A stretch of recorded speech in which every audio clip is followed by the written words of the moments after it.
करनूल के कदीम शहर में वाक़ helping hands minority welfare and development society की जानिब से ख़वातीन को मुफ्त तरबियत फराहम करने के बाद असनादात और मुफ्त सिलाई मशीनों की तकसीम अमल में लाई गई। इस प्रोग्राम में मेहमान खुसूसी की हैसियत से राइस खान पठान रुकन सेंट्रल वक्फ कौंसिल ने शिरकत की। इस मौके पर इन्होंने helping hands minority welfare and development society की खिदमात की सताइश की और जिम्मेदारान को मुबारकबाद दी।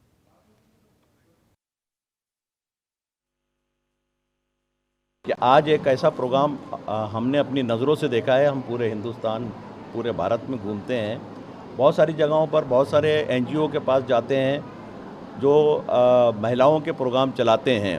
आज हेल्पिंग हैंड का जो हमने प्रोग्राम देखा है, इनके एनजीओ के द्वारा जो जुड़ी हुई महिलाएं हैं उनका उत्साह देखा और उससे हमें अंदाज़ा ये हुआ कि इनका एनजीओ नंबर 1 काम कर रहा है यहाँ पर।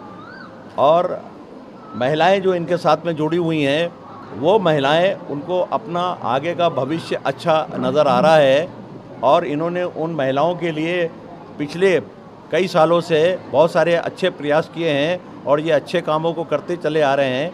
आज महिलाओं को हौसला बढ़ाने के लिए इन्होंने शेविंग मशीनें उनको देने का आह्वान किया है और हम इनको मुबारकबाद देते हैं।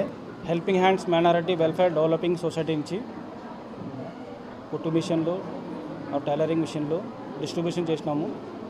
ఇంకా వీళ్ళకి కాంపిటీషన్ ఎందుకు పెట్టినామంటే ఈరోజు మా సొసైటీ దాదాపు 3 సంవత్సరాల నుంచి పనిచేస్తుంది.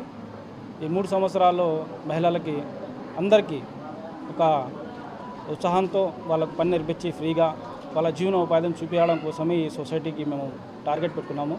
మాకు టైలరింగ్ ఏదైనా ఉంటే నేర్పియనంటే ఆ రోజు నుంచి మేము ఇంతవరకు వాళ్ళకి నేర్పించడం జరిగింది.